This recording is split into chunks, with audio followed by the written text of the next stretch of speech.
Hello hello, j'espère que vous allez bien malgré ce temps pluvieux que nous avons pour débuter cet été 2024. Aujourd'hui donc nous sommes le 21 juin et la vidéo sort demain, donc j'ai eu vraiment l'idée au dernier moment. Je pensais que je n'allais même pas sortir de vidéo cette semaine tellement j'ai été pris de court, mais finalement eh bien il est possible que vous la voyez dans les temps. Bref, comme vous l'avez pu le voir dans le titre, aujourd'hui je vais vous parler de ma pile à lire que je souhaite lire pour cet été 2024. Pour moi l'été a déjà commencé un peu d'une certaine façon puisque c'est bon, je suis déjà en vacances, donc c'est le moment pour lire davantage de livres, alors que déjà cette année on est sur un bon ratio puisque l'année dernière j'ai lu 65 livres en une année. Là je suis déjà à mon 62e livre. Bref, du coup j'avais un petit challenge à réaliser pour cet été 2024 que j'avais déjà en tête l'année dernière, que je n'ai pas mis en œuvre pour des raisons logistiques, mais que cette année je compte mettre en place et je vais vous expliquer ça, ne vous en faites pas. Et évidemment j'ai des lectures communes également puisque sur le Discord chaque mois nous avons une lecture commune, et comme c'est l'été j'en ai profité pour sortir des gros pavés de ma pile à lire et je sais que ça va vous aider également, ça va vous motiver pour certains à les lire ensemble.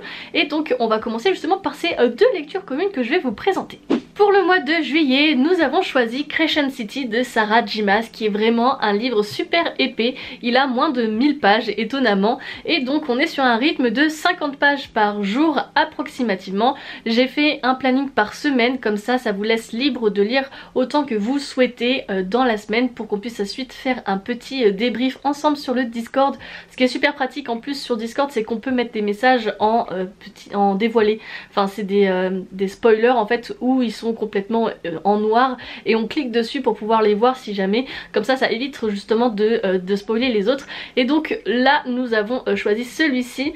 Je ne me souviens plus du résumé je vous avoue, mais je fais confiance aux écrits de Sarah J. Maas qui m'ont déjà envoûtée avec Kéléana, et il me semble ici que nous sommes sur une histoire de mi-fée, mi-humaine qui a une vie parfaite. Elle travaille la journée chez un marchand d'antiquités qui vend des artefacts magiques et fait la fête toute la nuit avec ses amis en savourant chaque plaisir qu'offre Lunation, plus connue sous le nom de Crescent City. Mais un jour un terrible meurtre va venir ébranler les fondations de la ville, de même que le monde de Brice. J'ai très hâte de voir où ça va nous mener. C'est dans un univers magique et il y a 3 tomes, donc on commence celui-ci en espérant que j'accroche et que je puisse enchaîner les autres.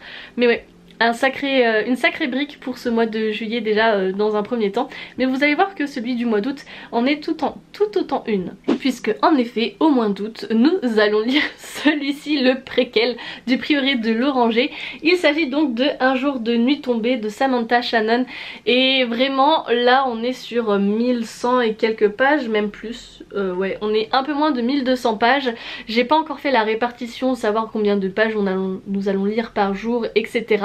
Mais j'avais lu donc l'année dernière le prieuré de l'Oranger justement au mois d'août et j'avais adoré ma lecture vraiment, et je sais que j'ai suivi un petit peu en décalé la lecture commune sur le Discord de Emma, et je trouvais que c'était vraiment sympa pour se motiver justement à lire ces gros pavés, et l'été est le moment idéal, surtout là dans cet univers un petit peu d'été et de dragons à l'intérieur de magie, etc. de cet univers. J'avais vraiment eu un coup de cœur l'année dernière pour le prieuré de l'Oranger, donc à voir si le préquel en est tout autant un, et ouais donc déjà le retirer, ça c'était sûr que j'allais le garder pour cet été parce que je n'avais pas du tout le temps de le lire. Je pense qu'on est nombreux dans notre vie quotidienne, ou alors ça nous prend 2 mois pour le lire, mais là du coup que j'ai un peu plus de temps, je compte me consacrer à cette grosse brique. Je crois que c'est le plus gros livre que j'ai dans ma bibliothèque, donc au moins il sera lu, et je sais que ça peut être une très belle aventure qui nous attend, donc j'ai hâte de le lire. C'est étonnant, oui, d'avoir hâte de lire un gros pavé comme ça, mais ouais. À voir parce que c'est aussi très contemplatif, je tiens à vous le préciser évidemment. Avec ce nombre de pages vous pouvez vous en douter qu'il y a énormément de descriptions, mais j'ai adoré cet univers, cette ambiance, donc voilà, hâte d'être de nouveau envoûtée cet été par cette lecture. Avant de passer à la suite, je vais vous parler du challenge de lecture que je souhaite commencer cet été, et il va du coup être un petit peu évoqué sur la chaîne. Je vais en faire un vlog, voire peut-être 2, je ne sais pas. Mais bref, l'année dernière je me suis acheté la collection complète des mangas de l'Attaque des Titans. C'est un animé que j'ai adoré, vraiment c'est un gros coup de cœur. Il a vraiment marqué ma vie, j'ai envie de dire. C'est un peu fort dit comme ça, j'ai l'impression. Mais donc j'ai là la version anniversaire du tome 1, mais j'ai toute la collection sélection qui est juste ici, là, que vous voyez un petit peu. Et donc je souhaite lire les mangas puisque je n'ai que regardé l'anime pour le moment.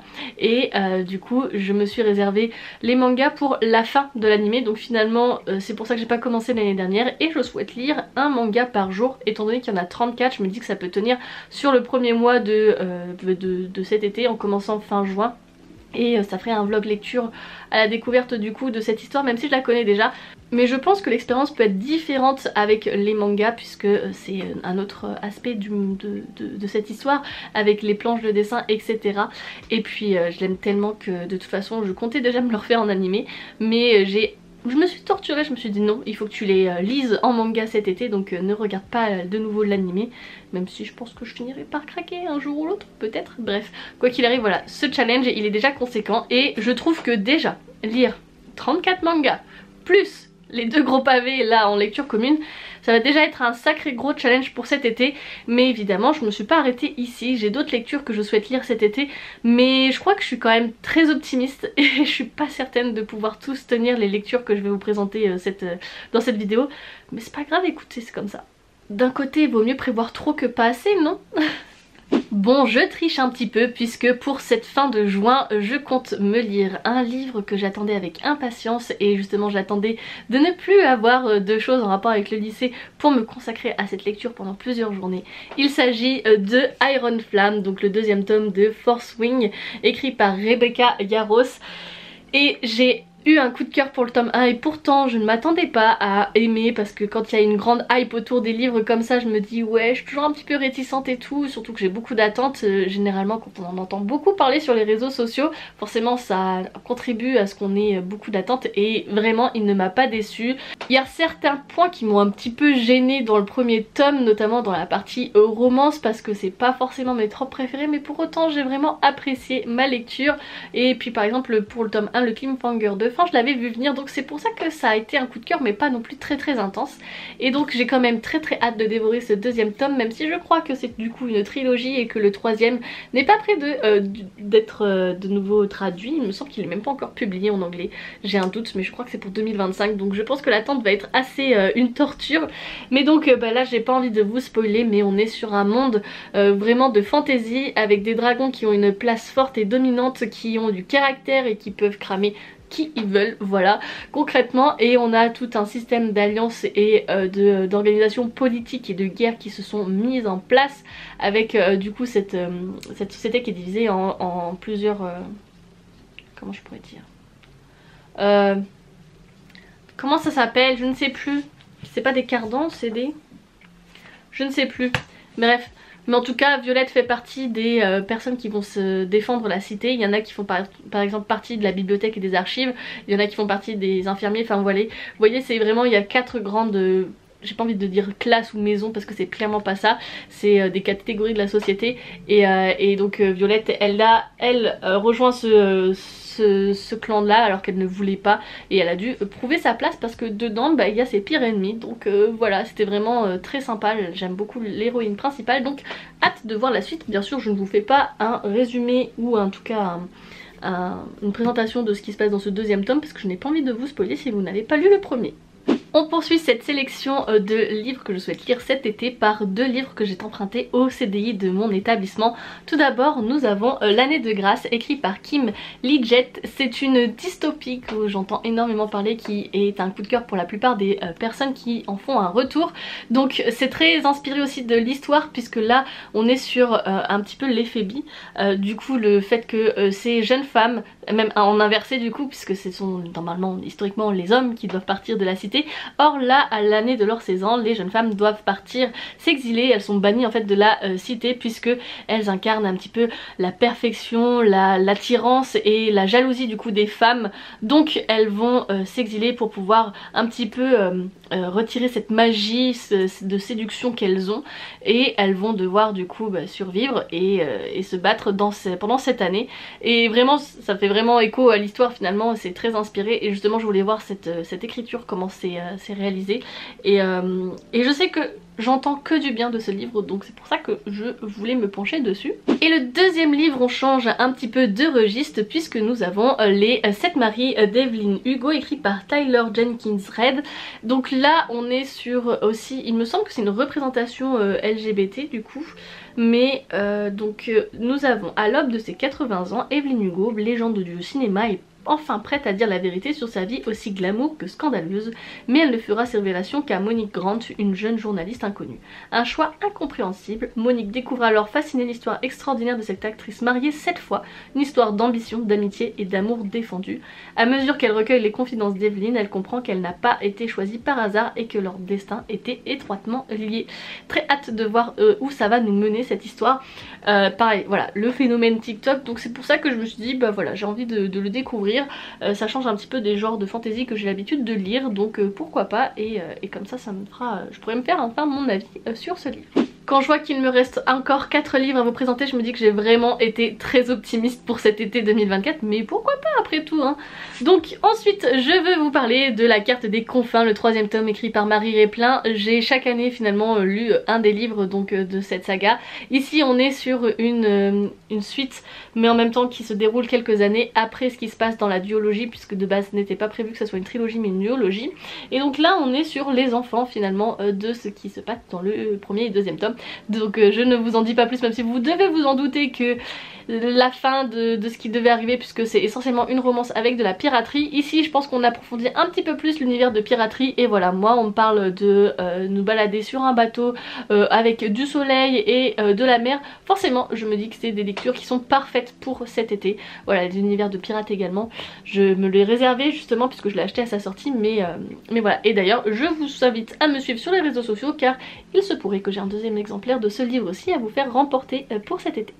Enfin, il est très étonnant que je ne vous ai pas encore présenté de livres autour de la mythologie grecque. Évidemment, vous savez mon amour pour cette thématique, et donc je vous en présente un. J'aimerais énormément lire Pénélope, reine d'Ithaque, que je me suis acheté l'année dernière, mais que je n'avais toujours pas pris le temps de découvrir.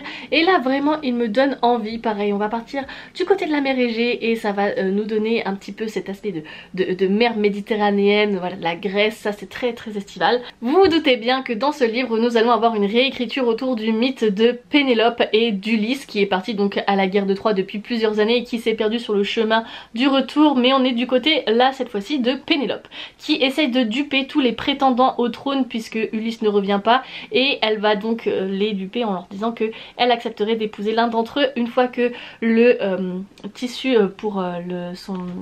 Ah, comment ça s'appelle? C'est pas un voile, c'est... Est-ce qu'ils en parlent dans le résumé? Non.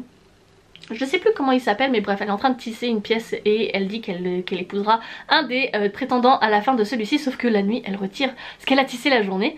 Et donc on va suivre du coup ce côté féministe de ce mythe et du côté des femmes, donc du côté de Pénélope. J'ai très hâte de voir ce que cela va donner, parce qu'on a toujours l'habitude de raconter cet événement du point de vue de Ulysse, qui évidemment a beaucoup de péripéties etc, donc on connaît grâce à l'Odyssée, mais du coup là on est plutôt sur ce qui se passe sur Terre, et ouais, j'ai très hâte de voir, parce que je sais que c'est des très bons retours. Il y a le 2e tome qui est sorti également, donc il me tarde de me lancer dans cette aventure. Les 2 derniers livres que j'ai à vous présenter peuvent vous surprendre si vous êtes habitué à me suivre sur mes réseaux l'été. J'ai tendance à lire davantage de livres de développement personnel parce que je trouve que c'est la période idéale. On est plus posé, on a le temps de réfléchir, on est moins pris par cette routine quotidienne de travail, et donc j'en ai 2 à vous présenter et je ne sais pas trop lequel je vais choisir. Je pense que je lirai l'un des 2, j'aurai pas le temps de lire les 2. Déjà dans un premier temps, alors c'est pas un livre de développement personnel en soi, c'est pas un auteur qui est connu pour faire du développement personnel en soi juste pour nous enseigner cette thématique, mais disons qu'il l'intègre dans un roman plus large, et donc je vous parle de Laurent Gounel et ce dernier livre qu'il a paru du coup l'année dernière, que mon chéri m'avait offert à sa sortie, que je n'ai pas eu le temps de lire. Il s'agit de Intuition, comme vous pouvez vous en douter, c'est je pense faire confiance à son instinct, et donc nous allons suivre Timothy Fisher, qui est un jeune auteur de polar qui mène une existence tranquille dans le Queens à New York avec son chat, quand 2 agents du FBI se présentent à sa porte pour lui demander de les aider à arrêter l'homme le plus recherché du pays. Il croit d'abord à une plaisanterie, mais après un moment de rejet, il finit par accepter leur étrange proposition, rejoindre un programme secret visant à former des intuitifs, des personnes capables d'accéder à la volonté et à leur intuition. Bref, donc j'ai hâte de voir un petit peu où cela va nous mener. Il a écrit d'autres livres qui me tentent énormément comme Les dieux y voyagent toujours incognito par exemple, et je me rappelle plus du deuxième qui m'intéressait. Bref, il est temps que je m'intéresse à ses écrits parce qu'il me tente vraiment, mais je n'ai toujours pas pris le temps de découvrir sa plume. Et après on est aussi sur une sorte de développement personnel mais qui n'en est pas. Par exemple moi quand je parle de développement personnel pur et dur, ça va être les 4 accords Toltec où vraiment ça va être un enseignement à proprement parler, ou les 5 blessures qui empêchent d'être soi-même. On a vraiment cette chose qui est décortiquée un petit peu d'un point de vue psychologique. Mais là on est sur des romans qui mélangent ces principes mais ça reste quand même dilué dans une histoire comme par exemple Ta deuxième vie. Ça va être commence lorsque tu comprends que tu n'en as qu'une. Et par exemple comme les écrits de Laurent Gounel. Et je pense que là on est dans la même chose puisque je vous présente Celle qui a dit fuck. Donc c'est le journal d'une imparfaite qui décide d'en finir avec les prises de tête. Si je pouvais avoir la solution miracle à tout ce qui se passe dans ma vie grâce à ce livre, ce serait génial. Donc on est vraiment sur une mise en page vraiment comme si c'était un journal intime où on a vraiment des choses qui sont raturées, qui sont soulignées, où on a des mises en, voilà, des dessins, etc. Donc c'est assez original et j'espère que du coup ça pourrait me faire changer de point de vue et peut-être adapter des comportements plus moins, comment dire, moins stressés, moins rigoureuses. En tout cas que je me laisse un petit peu plus vivre et me laisser porter par la vie. Bref, c'est très beau dit comme ça donne envie. Bon, voici ma pile à lire très optimiste pour cet été 2024. N'hésitez pas à me partager la vôtre ici dans les commentaires ou sur le Discord, ça me ferait énormément plaisir. N'hésitez pas à me rejoindre sur les différents réseaux sociaux pour me suivre et avoir d'autres actualités. N'hésitez pas à me mettre un emoji, j'allais dire en rapport avec celui-là je vois pas trop lequel utiliser. Non, on va éviter de mettre cet emoji dans les commentaires. Du coup je sais pas lequel mettre. Bah on va prendre un bateau pour la Garde des Confins vu que c'est un truc de piraterie, pareil pour Pénélope avec Ulysse, donc un petit emoji bateau si vous êtes resté jusqu'à la fin. En tout cas je vous remercie énormément pour votre soutien. N'hésitez pas à laisser un petit j'aime à la vidéo pour le soutien. Et du coup on se retrouve la semaine prochaine pour une nouvelle vidéo et surtout n'oubliez pas de vous évader. Ciao ciao. Je crois qu'il faudrait que je fasse une vidéo Jaspage ou mes meilleurs livres en brochet parce que là je commence à en avoir beaucoup et je pense qu'il y en a des pépites qu'il faudrait que je vous présente. N'hésitez pas à me dire dans les commentaires si ça vous intéresse. Peut-être. Je sais pas en fait si ça peut plaire ce genre de vidéo, c'est pour ça que je suis un peu réticente.